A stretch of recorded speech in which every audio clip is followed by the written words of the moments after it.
This is Chavang, a musician with years of experience behind his back.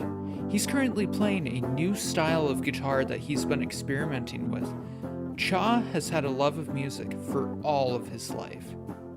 Started getting to DJing when I was like 12, and I'm like 23 at the moment, turned 24.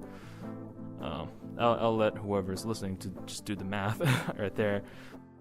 Cha is one of the many musicians working out of his dorm to produce music during COVID-19. His setup is piled across 2 desks with hundreds of glowing buttons, switches, and dials at his disposal. Each object plays a critical role in his music.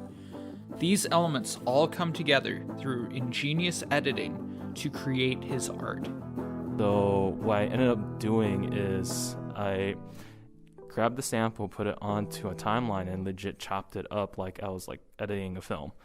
And I thought that was so tedious for myself that I wanted to do like something that's more actually me playing and something that's more fun. So I ended up investing in MIDI controllers and a launch pad, and everything's almost like a jam session.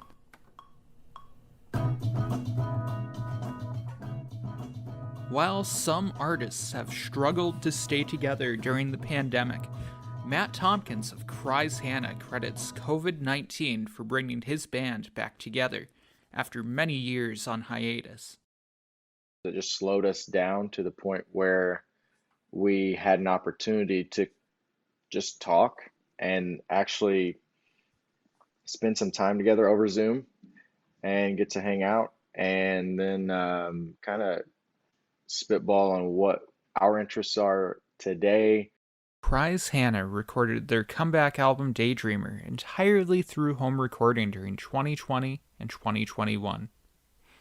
Home recording has become more popular during the pandemic, but it is not without its flaws.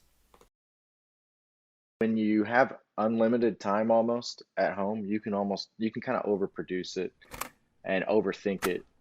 And so there is a danger there, but it is amazing to be able to just plug in your guitar or your microphone, whatever instrument, and just go at it.